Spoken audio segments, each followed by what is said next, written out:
आज यदि आप पैसे वाले के पास जाओगे, जो आराम से उनको जाओगे, बोलोगे आज संडे दिन है, प्रभु के राज में चलो, परमेश्वर आपको बुला रहा है, वो नहीं सुनेंगे। वो बोलेंगे मैं क्यों जाऊं, क्योंकि मेरे पास धन है, दौलत है, सोना है, चांदी है, अच्छा हमारे पास सब कुछ है, मैं क्यों जाऊं। क्योंकि हम लूका में देखते हैं 18 अध्याय में, 16 अध्याय में 19-50 कि वहाँ पर एक धनवान रहता है और एक गरीब लाजर रहता है। और वहाँ पर जब सुसमाचार जाता है तो वो जो है कि लाजर जो दुख में, बीमारी में फंसा हुआ है, वो उसको परमेश्वर को ग्रहण करता है। और वो जो धनवान है वो नहीं सुनता है। तो ऐसा मतलब वो लाजर इतनी दुखी रहता है कि वो राजा जो खाता है ना, तो उसके मेज पर से जो खाना गिरता है उसको उठा के वो अपना पेट धोता है। वो घावों से भरा हुआ रहता है, वो बहुत जख्मी रहता है। कुत्ता भी उसका यहाँ करके क्या करता है, उसको घावों को चटता है। हालेलुया। कुत्ता भी चटता है, लेकिन वो धनवान नहीं सुनता है। और ना उसको क्या करता है, अपने घर में, उसके घर में बहुत अच्छे खाना बनता है, लेकिन फिर भी कभी लाजर के ऊपर उसने तरस नहीं खाया, कभी नहीं खाया। क्योंकि वचन में लिखा है यदि तुम्हारे पास देने के लिए है तो तुम एक दूसरे को क्या करो, सहायता करो, एक दूसरे को दो। लेकिन वो जो राजा था उसके घर में अच्छे अच्छे मटन चिकन बहुत अच्छा बनता था, लेकिन कभी नहीं सोचता था कि ये कंगाल जो है, दुखी है, जख्मी है, ये मेरा चूर चार मेज के खाता है, जूठन खा के पेट भरता है, लाओ इसको मैं एक रोटी दे दूँ कि वो अच्छा से खा ले। हालेलुया। ये बात के वजह से परमेश्वर को दुखी होता था कि देखो इसके पास सब कुछ है पर एक कंगाल को ये मदद नहीं करता है। और एक दिन क्या हुआ कि जब वो मरता है लाजर, तो स्वयं कहाँ जाता है, स्वर्ग में जाता है, वो अब्राहम के गोद में जाता है। और जब राजा मरता है, फिर कुछ दिन बाद राजा भी मरता है, तो वो कहाँ जाता है, अधोलोक में जाता है, जो नरक है उसमें जाता है।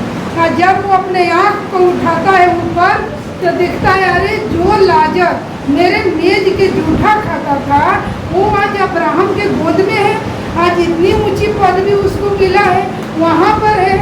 और वो आग में तड़पता है, जो राजा है आग में तड़पता है, और बोलता है लाजर अब्राहम को कि हे पिता, तू लाजर को क्या कर, मेरे पास भेज दे, ताकि वो अपने वामुरी के सीढ़ा पानी में भिगो के और मेरे ओठ पर डाले, ताकि हमारा ओठ, हमारा शरीर ठंडा होए। हालेलुया। पर वहाँ पर क्या हुआ है, वो बोलता है, परमेश्वर क्या बोलता है वहाँ अब्राहम कि देख, जब तेरे पास समय था, तुझे मेरे राज के सुसमाचार के बारे में बताया गया, तुझे मेरा सब कुछ जाना, लेकिन उस समय तू मन नहीं फिराया, तो अब यहाँ पर समय नहीं है कि मैं तेरे पास अब भेजूँ लाजर को। तू बहुत आनंद किया है संसार में रह के, तुम अच्छे खाना खाया है, मलमल के कपड़ा पहना है, सुख विलास से रहा है, पर ये जो लाजर मेरा पुत्र है वो बहुत दुख उठाया है, इसलिए तुम नरक में हो और ये स्वर्ग में। हालेलुया। तो इसमें हम क्या देखते हैं, जो आज हम अभिलाषा हमारे शरीर का है, हम सोचते हैं कि अरे प्रभु में जाएंगे तो हम कहीं फिल्म देखने नहीं जाएंगे, हम कहीं गर्लफ्रेंड नहीं बनाएंगे, हम कहीं नशा नहीं करेंगे। हमारा ये अभिलाषा हमको क्या करेगा, नरक की ओर लेके जाती है। हालेलुया। नरक की ओर लेके जाती है। जब वो तड़पता है तब स्मरण आता है कि देखो कितनी अच्छा जगह पर लाजर आ गया है, मैं देखो कैसा तड़प रहा है। हालेलुया।